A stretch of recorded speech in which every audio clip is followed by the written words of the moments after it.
1 August 2026 ते 30 September 2026 या 2 महिन्यांमध्ये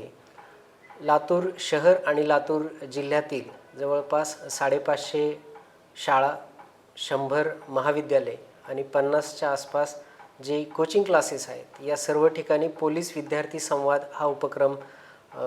आयोजित केलेला आहे. या 60 दिवसामध्ये लातूर जिल्ह्यातील 23 पोलीस स्टेशन अंतर्गत येणारी ही सर्व शाळा महाविद्यालय जे आहेत, तर या सर्व शाळा महाविद्यालयांमध्ये रोज एका महाविद्यालयामध्ये या ठिकाणी हा उपक्रम राबवला जाणार आहे. या उपक्रमामध्ये प्रामुख्यानं विद्यार्थी जीवनाशी निगडीत किंवा विद्यार्थ्यांशी निगडीत जे महत्त्वाचे विषय आहेत त्या विषयांवर जवळपास 1 तासाचा जो संवाद आहे तर तो संवाद त्या ठिकाणी साधला जाणार आहे. यामध्ये प्रामुख्यानं 2024मध्ये भारतामध्ये जे नवीन कायदे अंमलात आलेले आहेत, या नवीन कायदे आणि त्या कायद्यांमुळे जो झालेला बदल आहे आणि त्यामुळे जे काही त्याच्या फास्ट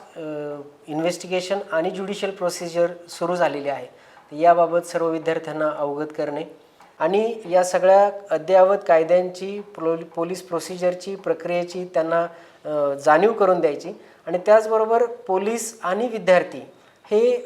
यांच्यामधलं जे नातं आहे तर ते नातं एक मैत्रीचं नातं त्या ठिकाणी निर्माण होईल. पोलीस हा विद्यार्थ्यांना आपला एक मित्र वाटेल. आपल्या अडचणीच्या वेळी ते हक्काने पोलिसांना त्या ठिकाणी मदत मागू शकतील, पोलिसांकडे हक्काने आपली तक्रार घेऊन जाऊ शकतील, असा एक विश्वास विद्यार्थ्यांमध्ये निर्माण करणं हा त्याच्या मागचा एक प्रमुख हेतू आहे. Prevention is always better than cure या उक्तीप्रमाणे आपण या विद्यार्थ्यांच्या हातून कळत नकळत कुठली चूक होऊ नये, गुन्हा घडू नये म्हणून आपण त्यांना आधीच त्या ठिकाणी जागरूक करण्यासाठी हा उपक्रम राबवत आहोत आणि पुढच्या 2 महिन्यामध्ये संपूर्ण लातूर जिल्ह्यामध्ये हा उपक्रम आपण पूर्ण ताकदीने त्या ठिकाणी राबवणार आहोत.